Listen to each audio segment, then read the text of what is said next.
Xi Jinping has secured an historic third term as China's president. A unanimous vote today by the country's legislature cemented his dominance. The 69-year-old was confirmed as chief of the Communist Party and the military last October. But his next 5 years at the top will not be easy, with an economy to nurse back to health and relations with fellow superpower the United States on a knife edge. CNA's Liver Xiong with this report.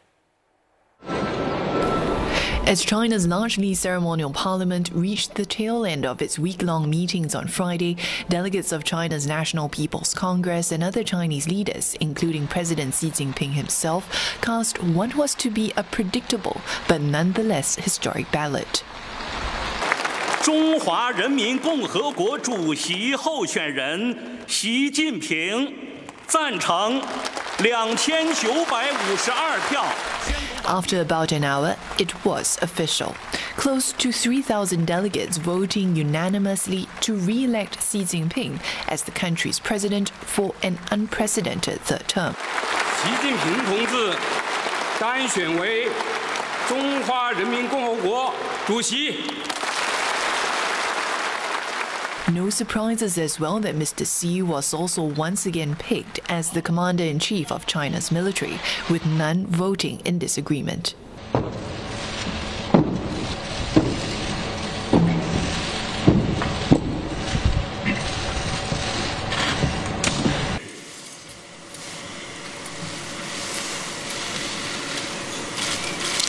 我宣誓。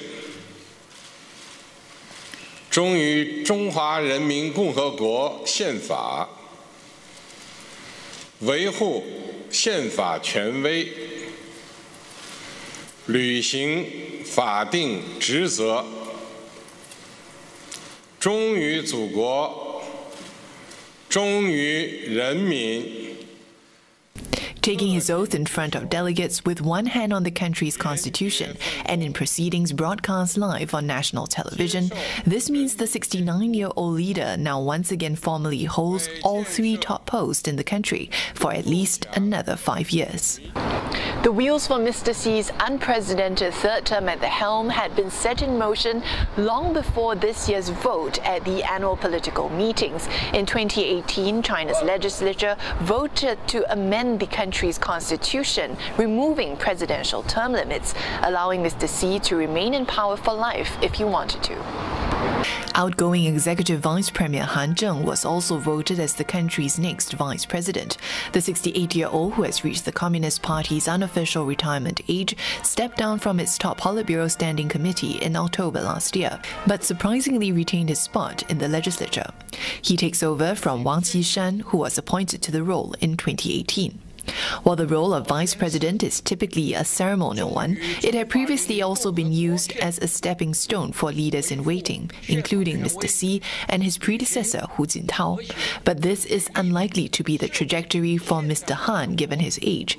Instead, he's expected to play a role in China's foreign affairs, similar to his predecessor, given his experience in international relations. You saw a much more active Vice President Wang traveling to different countries.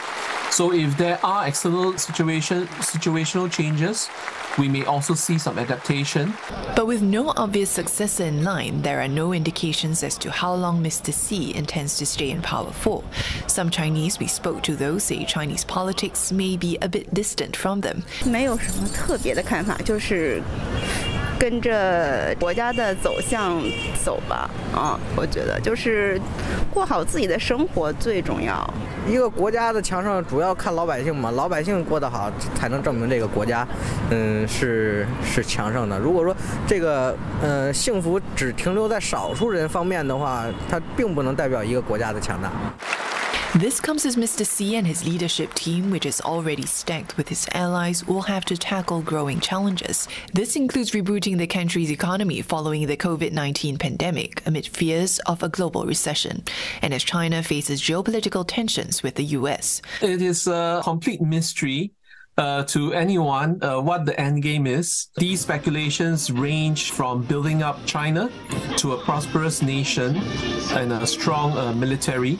Other speculation would say that probably some form of reuniting Taiwan with the mainland.